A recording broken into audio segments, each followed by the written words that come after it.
A little bit about Stu. He is the author of The Law of Small Things, Creating a Habit of Integrity in a Culture of Mistrust, and the forthcoming Humphrey and Me. He teaches ethics at the University of Arizona, and he is senior scholar at the Institute for Ethics in Public Life at the State University of New York. He speaks nationally on issues of public integrity. Tonight's program is presented by the Holocaust and Human Rights Education Center in partnership with Congregation Emmanuel of Westchester. So at this time, it's my pleasure to introduce Stuart Brody to you. Well, thank you, Millie. Thank you for your many courtesies in setting up this talk and the amazing work you do leading the HHREC, and to my colleague here in Tucson, Lori Shepard, who's doing a wonderful job reviving this museum and Holocaust Center. And also to my good friend, longtime colleague, David Alpert, who I know is out there listening. I spent a lot of time here in Tucson, but I'm sure before long my accent will betray me as a native New Yorker. So let's begin. Recent Jewish history comprises the most horrific experience in the life of our people, the Holocaust. But it also contains one of the most exhilarating, the founding of the modern state of Israel, and also the prospering of Jews in America. But our experience of these latter blessings has been tempered by the resurgence of an ancient scourge, anti-Semitism. Inevitably, modern anti-Semitism provokes comparisons with the experience of our people in Europe just a few generations ago, comparisons which I will suggest we ignore at our peril. To address the anti-Semitic challenges we now face, I think it's important to step back and understand the sweep of history that has delivered us to this point. The history will be familiar to many of you. Nonetheless, reviewing it will help us understand what we can and must do about anti-Semitism. By the late 19th century, hatred of the Jews had long been entrenched in Europe. The image of the Jew as the murderer of Jesus had led to widespread persecution. But in the modern period, anti-Semitism took on a new dimension. The Enlightenment, with its focus on scientific inquiry, had begun to emphasize race as a determining factor in classifying human beings.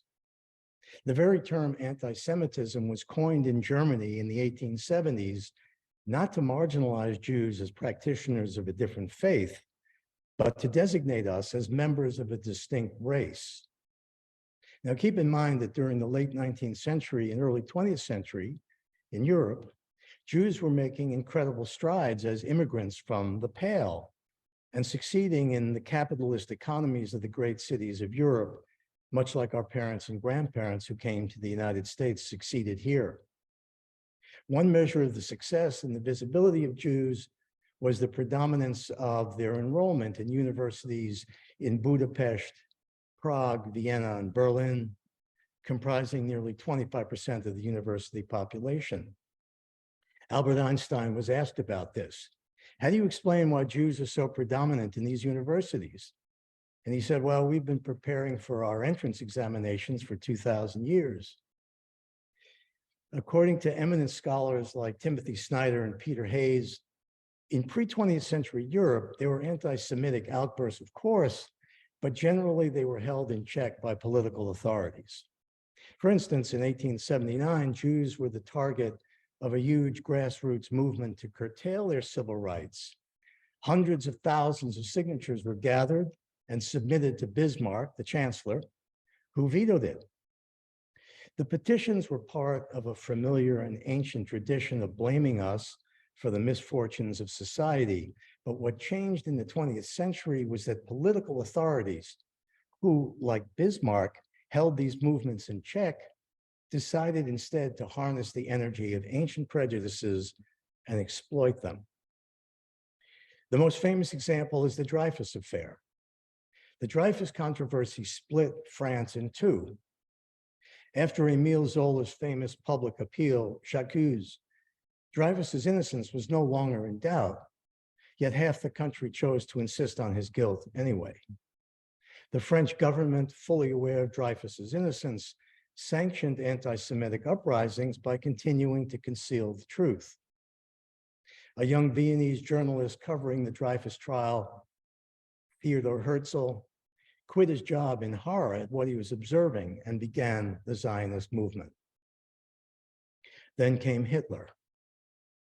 Hitler managed to convince the German people that they were in a life and death struggle against the Jews, and placed in motion what became and still is the most virulent form of discrimination in the modern world, race. The pressing question for us in the United States now is whether, despite the absence of virulent hatred and the absence of overt state-sponsored anti-Jewish fervor, does the current trajectory of anti-Semitism present striking parallels with the rise of Nazism and compel steps consistent with that magnitude of danger? Another way to put it is to ask whether the institutions of American democracy that we admire and celebrate offer sufficient comfort in view of the magnitude of the current risk. To examine that question, let's return to 1930s Germany. The view of Timothy Snyder is that it was not Hitler's anti-Semitism that delivered him to power. It was the perceived collusion of German leaders in the humiliating defeat of World War I, the harsh imposition of reparations, and the depression that followed. Germans felt lied to and deceived. But even this overwhelming sentiment of futility is just the engine of the political machine. An engine needs fuel. What was the fuel? The fuel is what Snyder calls the political resource. According to Snyder, the Nazi conviction that Jews were subhuman could not alone provide a technique or a rationale to destroy them. Only through deployment of the, quote, political resource could people be brought to eliminate large numbers of Jews in a very brief period of time. So what is the political resource? The political resource is a rationale, a myth, a big lie, if you will, that attempts to replace shame with self-esteem. It stokes the fervor of a people who view themselves as victims and transforms a nation into unprecedented cruelty toward those it holds responsible for evils done to them. For Hitler, the political resource was the Judeo-Bolshevik myth. The Judeo-Bolshevik myth was the equation of Jews with communism. So think about that. The Judeo-Bolshevik myth equated a military enemy with a defenseless racial minority.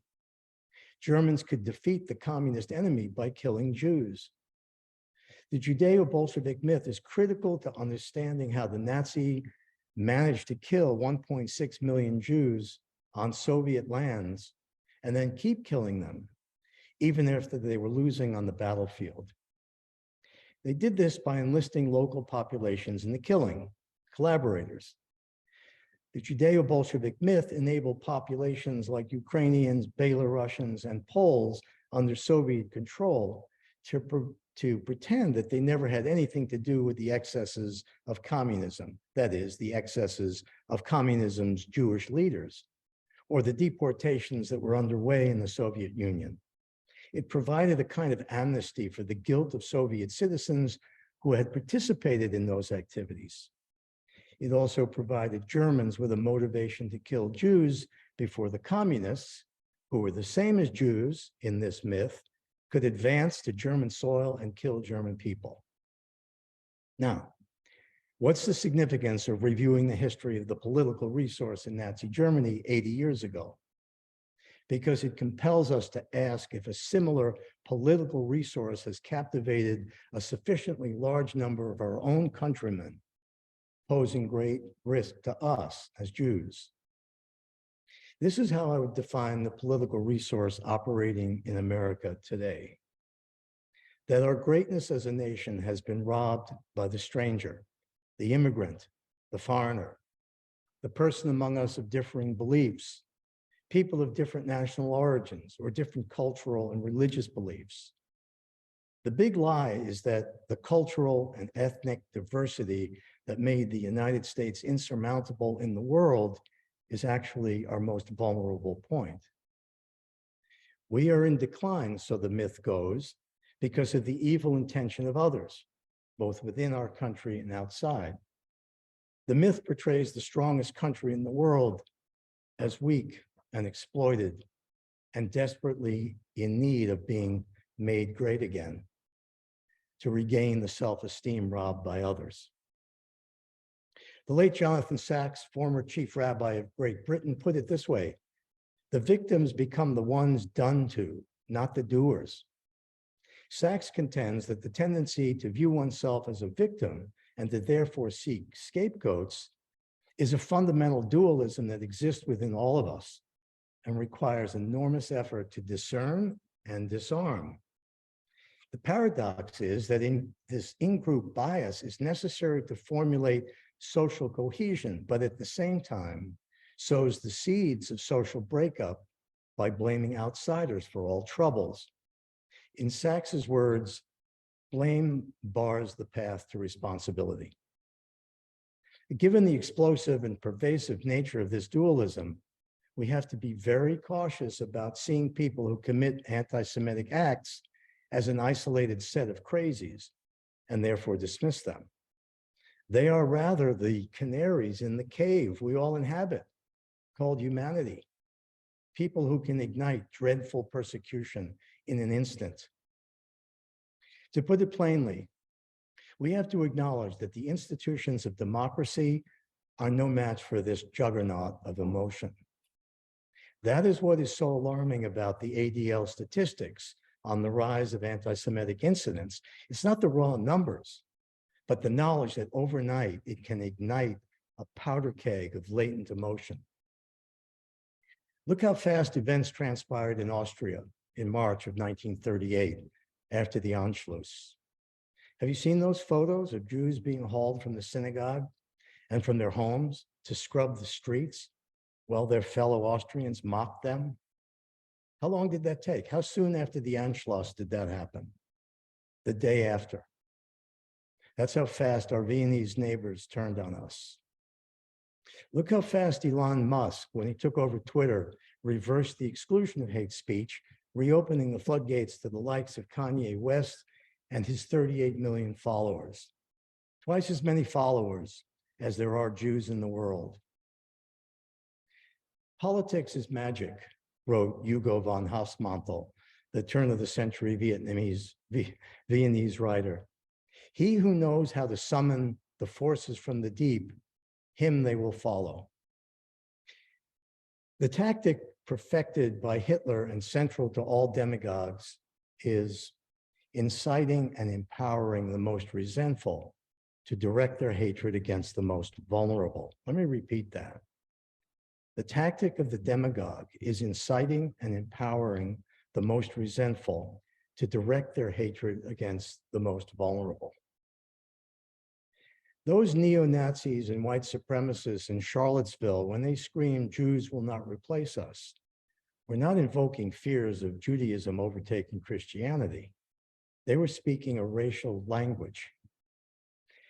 And as Jews, nothing can worry us more than the expression of moral equivalence between those who embrace racism, Nazism, and white supremacy, and those who stand up against it. We in America depend on the basic idea of democratic sovereignty to protect us. But the truth is, when threatened enough, people will collapse into their sense of stress and turn on their best intentions.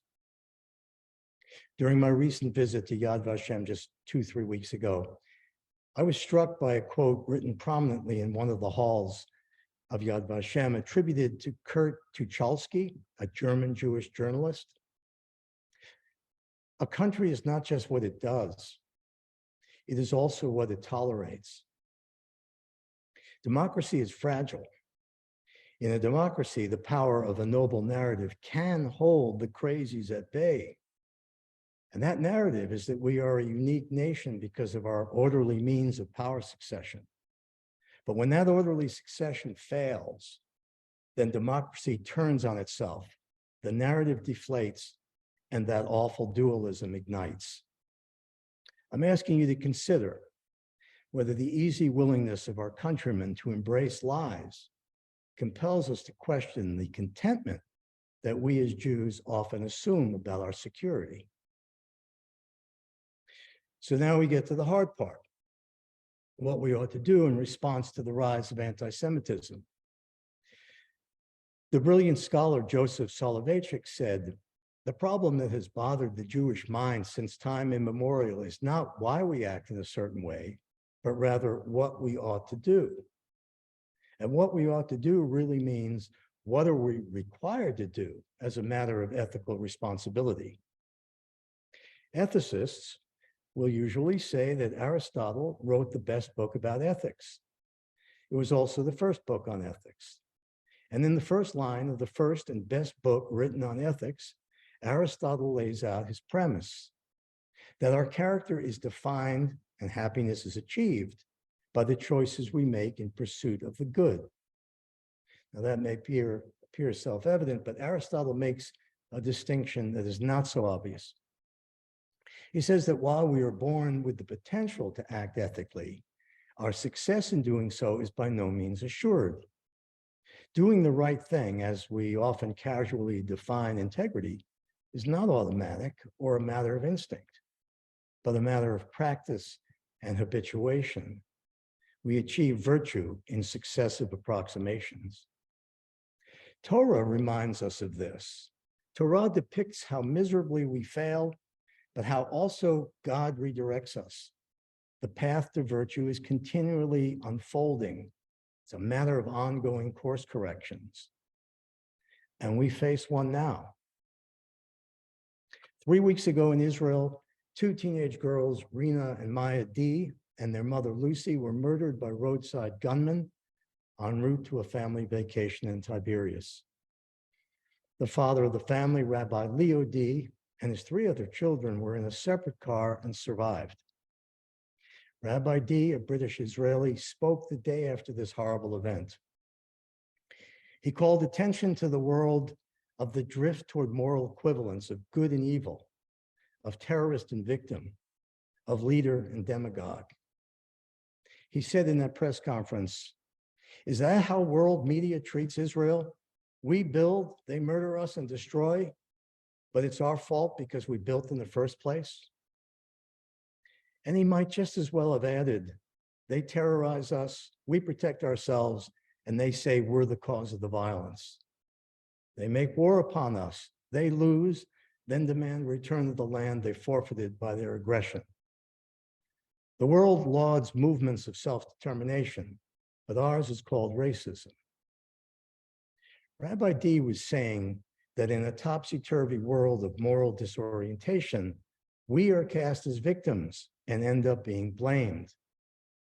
And I think he was trying to warn us of the consequences of inaction, which have affected many, including some of our own people.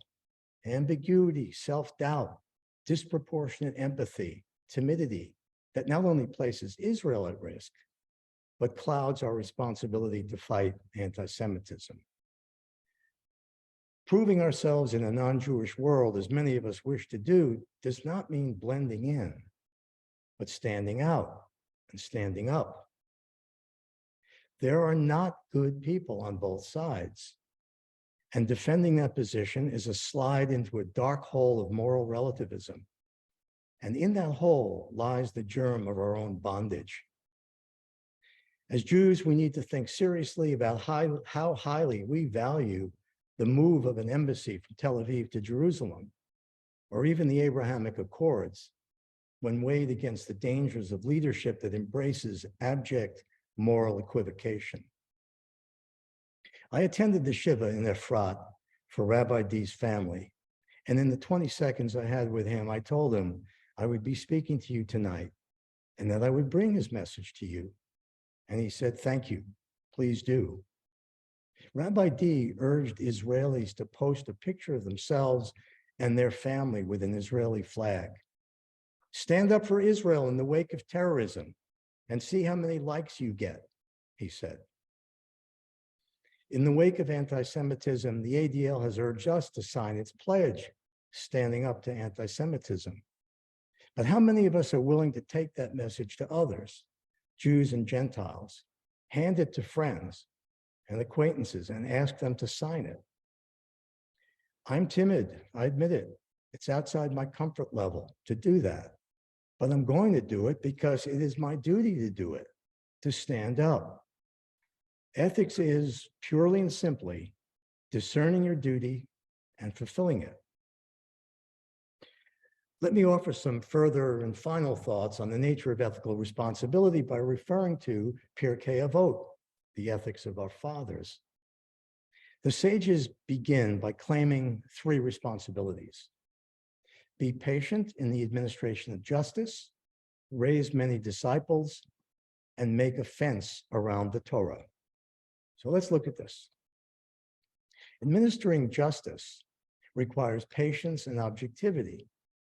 Patience and objectivity are the central components of discernment, and discernment of duty is the foundation of ethics. Raise disciples. The Hebrew word used to raise disciples is ha'amidu. Note the sound of the word.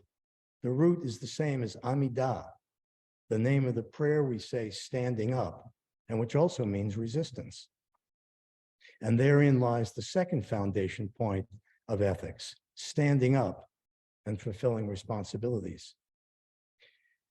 To build a fence around Torah means to cultivate habits that tend toward fulfillment of duty, to follow the mitzvot, and to protect the sacred responsibility that lies within them. Not to set ourselves apart, but to enlighten others. In his book, In No God's Name, Jonathan Sacks makes this remarkable statement, quote, "The surest way to cure anti-Semitism is to get people to experience what it feels like to be a Jew." And what he meant is not just our historical experience of being ostracized, living as strangers in all lands. He was urging us to understand the power that lies in Torah and what extraordinary power it is. On Pesach, we learn to experience slavery in the manifold forms of that slavery takes in our own lives, including timidity. On Sukkot, we sit in shacks and learn what it's like to be homeless. Shabbat is our protest against society driven by ceaseless consumption, conformity, and the conventions of blending in. Moses spent his last days inveighing the Hebrews to practice love. Love is willingness to enter the battle and teach, to show others what it means to be a Jew. Rabbi D said, "I don't hate the terrorists. I want justice." His wife's organs were donated to various recipients, saving lives, one of them an Arab woman. Rabbi D was saying, we defeat anti-Semitism by redeeming evil. As Rabbi Sacks put it, that is where theology leaps off the page, descends from the theoretical, and transforms the landscape of human responsibility. Finally, let us know this about ourselves and our willingness to stand up.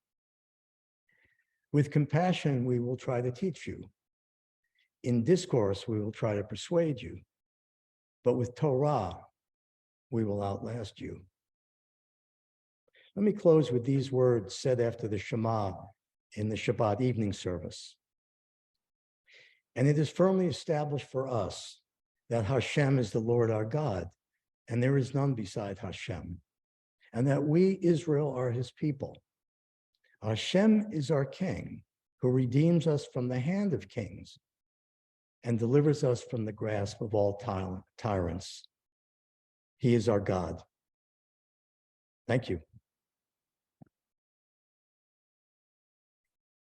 Thank you very much, Stu. Thank you very much. That's a lot to absorb. I Thank think you. we're all sitting in contemplation.